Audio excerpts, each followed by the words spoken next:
इस समय हम लोग जालंधर नई दिल्ली एक्सप्रेसवे से सफ़र कर जालंधर इस समय हम लोग जालंधर नई दिल्ली एक्सप्रेस ट्रेन से यात्रा कर रहे हैं।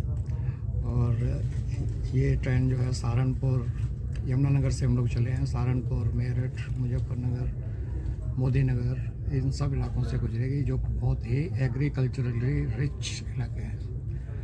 और अब हम तुम्हें दिखाएंगे वहाँ पर कि कैसे इंटेंसिव एग्रीकल्चर इस इलाके में होते हैं। ये देखिए मेरठ मुजफ्फरनगर का इलाका इतना रिच इलाका है। कृषि के मामले में कहीं कोई खेत खाली नहीं दिखाई देगा, और सब गन्ने के खेत बहुत ही ज़्यादा। यमुनानगर से निकले हैं और अब तक गन्ने के खेतों के बीच में हमारी ट्रेन चल रही है। इतना रिच इलाका है।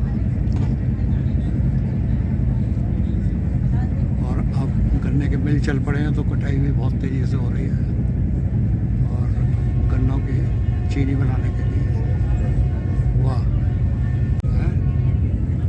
और ये बहुत ही इंटेंसिव एग्रीकल्चर वाला इलाका है।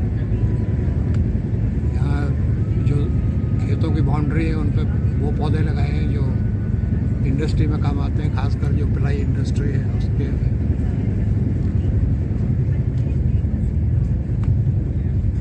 देखा, कहीं भी कोई खेत खाली नहीं है। गन्ना जहाँ कटता जा रहा है वहाँ दूसरे फसल की भी तैयारी हो रही है। और गेहूँ बो भी दिया है। गन्ने के बाद जो गेहूँ बोया जाता है, और तरह तरह के बाग भी दिखाई दे रहे हैं। वाह, देख के तबीयत बड़ी खुश हो गई। किसान की कितनी मेहनत इसमें इन्वॉल्व है, और हमें अप्रिशिएट करना चाहिए कि हमारे किसान भाई कितनी मेहनत करके खाने पीने और देश की इकोनॉमी में बहुत बड़ा योगदान किसान है। खाने पीने की चीज़ों के साथ साथ इंडस्ट्री भी कृषि आधारित है। अधिकांश इंडस्ट्री कृषि आधारित है।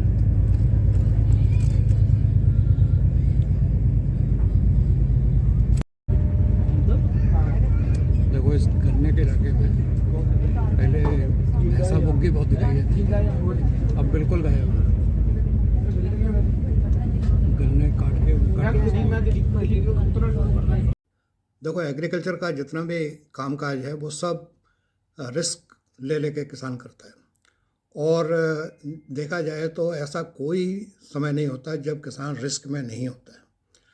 और सबसे बड़ा दुख तब होता है जब वो इतने रिस्क लेने के बाद पैदावार करके मंडी पहुंचता है तो उसके मेहनत की कीमत नहीं मिलती, और उसकी वजह से किसान का जो आर्थिक स्तर है वो बहुत ही धीरे धीरे ऊंचा हो रहा है, और इसकी तरफ ध्यान देने की आवश्यकता है। और प्राकृतिक आपदाओं के अलावा जो मंडी में बिचौलियों का जो खेल चलता है, जिसकी वजह से किसानों को मूल्य नहीं मिल पाता, वो सबसे बड़ी समस्या है।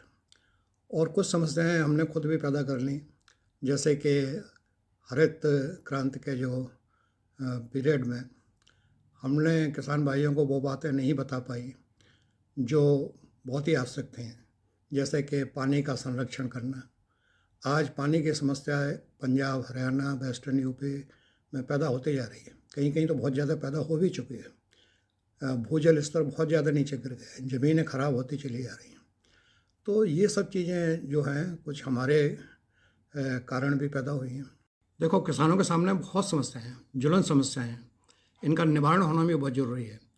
लेकिन जो राजनीति से प्रेरित महत्वाकांक्षी लोग किसानों के नेता बन के सामने आ जाते हैं, वो शायद इन समस्याओं को हल कराने में ज़्यादा रुचि नहीं रखते। वो अपनी राजनीतिक महत्वाकांक्षा पूरी करने की ज़्यादा रुचि रखते हैं।